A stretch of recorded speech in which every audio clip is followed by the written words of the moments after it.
Bismillahirrahmanirrahim. Assalamualaikum warahmatullahi wabarakatuh.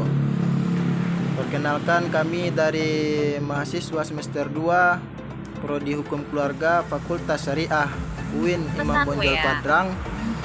Pada kesempatan kali ini akan membahas mengenai materi tentang perceraian yang diampu oleh Ibu dosen Dr. Hamda Sulfi Nadia, yang beranggotakan yang pertama Fatihur Rizki, kemudian Azizatun Nazifah, selanjutnya Aisyah Marsa, yang terakhir Alail Takrik.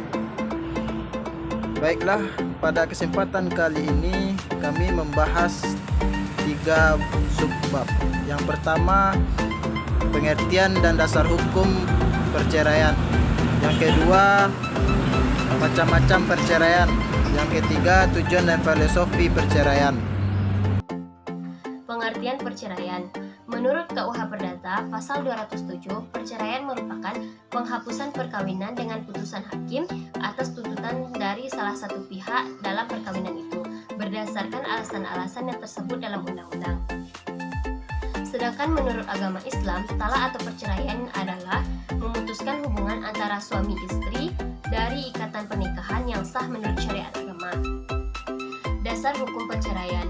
Perceraian memang tidak dilarang dalam agama Islam, namun Allah sangat membenci perceraian. Allah Subhanahu wa taala berfirman dalam Al-Qur'an pada surat At-Talaq ayat 1 yang artinya, "Hai Nabi, apabila kamu menceraikan istri-istrimu, maka hendaklah kamu menceraikan mereka pada saat mereka dapat menghadapi masa iddahnya." Macam-macam perceraian. Yang pertama yaitu talak raj'i. Perceraian ini terjadi apabila suami mengucapkan talak 1 atau talak 2 kepada istrinya. Suami boleh rujuk kembali dengan istrinya ketika masih dalam masa iddah. Namun, jika masa iddah telah habis, suami tidak boleh lagi rujuk kecuali dengan melakukan akad baru. Yang kedua yaitu talak bain.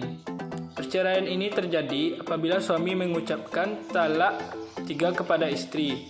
Dalam kondisi ini, istri tidak boleh dirujuk kembali. Suami baru akan boleh merujuk istrinya kembali jika istrinya telah menikah dengan lelaki lain dan berhubungan suami istri dengan suami yang baru, lalu diceraikan dan habis masa iddahnya. Yang ketiga yaitu talak sunni. Perceraian ini terjadi apabila suami mengucapkan cerai talak kepada istrinya yang masih suci dan belum melakukan hubungan suami istri saat masih suci tersebut. Yang keempat, talak bid'i. Perceraian ini terjadi apabila suami mengucapkan talak kepada istrinya saat istrinya sedang dalam keadaan haid atau ketika istrinya sedang suci namun sudah melakukan hubungan suami istri kembali. Yang kelima, talak taklik. Perceraian ini terjadi apabila suami menceraikan istrinya dengan syarat-syarat tertentu. Dalam hal ini, jika syarat atau sebab yang ditentukan itu berlaku, maka terjadi perceraian atau talak. Yang keenam, gugat fasa. Adalah gugat cerai yang dilakukan oleh istri tanpa adanya kompensasi kepada suami akibat beberapa perkara seperti suami tidak memberi nafkah lahir batin selama 6 bulan berturut-turut. Suami meninggalkan istri selama 4 bulan berturut-turut tanpa kabar. Suami tidak melunasi mahar yang disebutkan saat akad nikah, baik sebagian atau seluruhnya, sebelum terjadinya hubungan suami istri atau adanya perlakuan buruk dari suami kepada istri. Yang ketujuh, khulu. Perceraian khulu merupakan perceraian yang terjadi dari hasil kesepakatan antara suami istri dengan adanya pemberian sejumlah harta dari istri kepada suami. Dalam Al-Quran surah Al-Baqarah ayat 229 Allah berfirman, talak atau dapat yang dirujuki 2 kali, setelah itu boleh rujuk lagi dengan cara yang ma'ruf atau menceraikan dengan cara yang baik. Tidak halal bagi kamu mengambil kembali sesuatu dari yang telah kamu berikan kepada mereka, kecuali kalau keduanya khawatir tidak akan dapat menjalankan hukum-hukum Allah.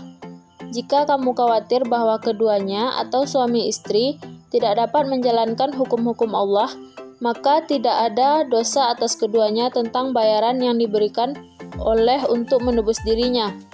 Itulah hukum-hukum Allah, maka janganlah kamu melanggarnya. Barang siapa yang melanggar hukum-hukum Allah, mereka itulah orang-orang yang zalim. Selanjutnya, tujuan perceraian. Perceraian membawa konsekuensi yuridis yang berhubungan dengan status suami dan suami istri dan anak-anak serta terdapat harta kekayaan. Dengan adanya perceraian akan menghilangkan harapan untuk mempunyai keturunan yang dapat dipertanggungjawabkan perkembangannya di masa depan. Kemudian filosofi perceraian. Perceraian merupakan terputusnya hubungan antara suami dan istri disebabkan oleh kegagalan suami atau istri dalam menjalankan obligasi peran masing-masing.